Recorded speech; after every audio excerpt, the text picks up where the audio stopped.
Assalamualaikum warahmatullahi wabarakatuh. Selamat pagi, salam sejahtera bagi kita semua. Perkenalkan, nama saya Risma Intan Nur Fadilah dari program studi psikologi. Pada kesempatan kali ini, melalui video ini, saya ingin berbagi cerita kepada teman-teman semuanya mengenai bagaimana sih kehidupan masa tua narapidana lansia dengan kasus pembunuhan di Lapas Kelas 1 Semarang. Rasanya senang sekali memiliki kesempatan berkunjung ke salah satu lapas yang ada di Semarang. Ternyata banyak sekali hal yang dapat saya petik dari sana. Mengingat di sana semuanya terbatas ya teman-teman, mulai dari kurangnya dukungan keluarga, kurangnya terkoneksi dengan dunia luar, serta terbatasnya akses layanan kesehatan, tentu akan menjadi tantangan tersendiri bagi narapidana lansia di sana. Nah, ketika saya berkunjung ke sana tempo hari, tiba-tiba muncul pertanyaan di pikiran dan benak saya. Bisa nggak sih lansia di lapas tuh mencapai successful aging-nya? Apalagi bagi lansia khususnya yang dikenakan masa tahanan seumur hidup. Bisa atau tidaknya, mari kita bahas yuk teman-teman. Selamat menyimak ya. Jadi teman-teman, sebelum kita masuk ke pembahasannya, saya izin ya sedikit membahas latar belakang dan permasalahan narasumber kita yang sangat luar biasa ini. Beliau adalah seorang bapak yang dulunya bekerja sebagai pegawai Dinas Perhubungan di Jawa Tengah, tepatnya di bidang perkeretaapian dan jaringan transportasi. Beliau dipenjara karena terlibat kasus pembunuhan. Namun ironisnya, ternyata menurut pengakuan beliau dijadikan tumbal oleh rekan kerjanya.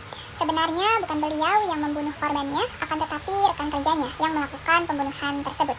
Karena di sana tidak ada saksi mata selain beliau dan orang-orang yang terlibat di tempat kejadian, beliau tidak punya banyak bukti untuk menyatakan bahwa dirinya tidak bersalah.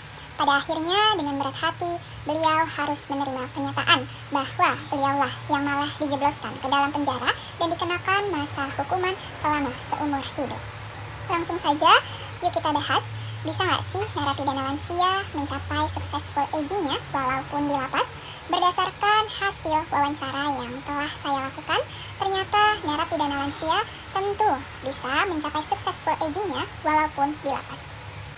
Teman-teman, perlu kita ketahui bahwa untuk mendukung successful aging narapidana lansia di lapas, ada 5 aspek yang benar-benar harus diperhatikan. Yang pertama, meminimalisir resiko munculnya berbagai penyakit dan akibat yang berhubungan dengan penyakit tersebut. Menurut pengakuan bapaknya, selain dijadikan tumbal, bapaknya juga mendapatkan kekerasan fisik dari rekan kerjanya pada saat kejadian pembunuhan terjadi. Hal tersebut menyebabkan akhirnya bapaknya didiagnosa mengalami pengendapan darah di pinggul bagian kiri yang membuat bapaknya agak kesulitan untuk berjalan. Namun, mengingat Lapas Kelas 1 Semarang sangat memperhatikan fasilitas kesehatan untuk narapidana lansia, maka setiap bulan diadakan program pengecekan kesehatan rutin setiap 1 bulan sekali.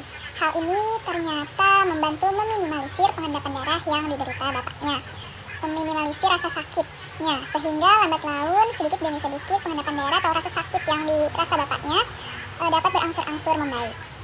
Aspek yang kedua yaitu mengelola secara baik fungsi-fungsi fisik maupun psikis. Nah, sebagai upaya mengelola fungsi fisik, bapaknya mencoba rajin mengikuti kegiatan-kegiatan yang ada di lapas, seperti olahraga, mengkonsumsi makanan yang sehat dan bergizi, serta istirahat yang cukup. Lalu kemudian sebagai upaya mengelola fungsi psikis, bapaknya mencoba untuk melakukan hal-hal yang diminati bapaknya.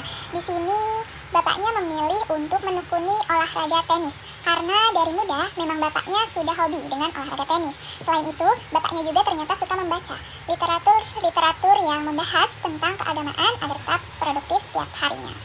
Aspek yang ketiga adalah keterlibatan aktif dengan kehidupan.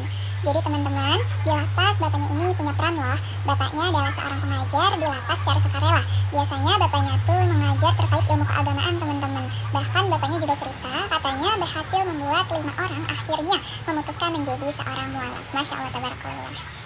Aspek yang keempat adalah dukungan psikososial. Bila ditinjau dari hasil wawancara, bapaknya menyatakan bahwa keluarga besarnya, anak dan cucunya, serta istrinya sering menjenguk bapaknya di lapas.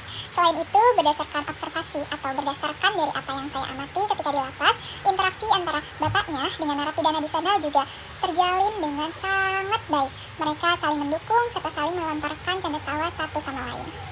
Aspek yang kelima sekaligus aspek yang terakhir adalah spiritualitas positif. Berdasarkan hasil observasi atau pengamatan saya, bapaknya cukup memiliki pandangan spiritual yang positif ya teman-teman. Di sisa hidupnya juga bapaknya berharap ingin bisa lebih khusyuk lagi dalam beribadahnya.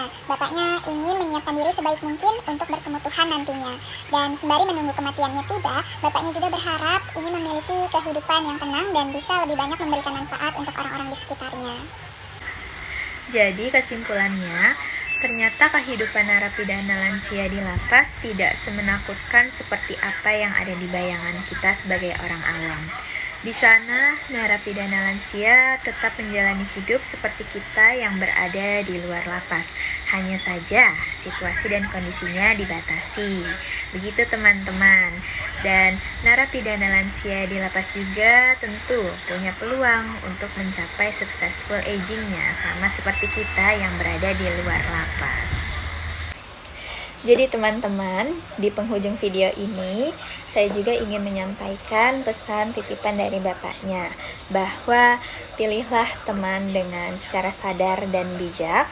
Terkadang teman yang sudah kita anggap dekat, ternyata tidak menutup kemungkinan dia adalah orang yang mempunyai peluang untuk mengkhianati kita.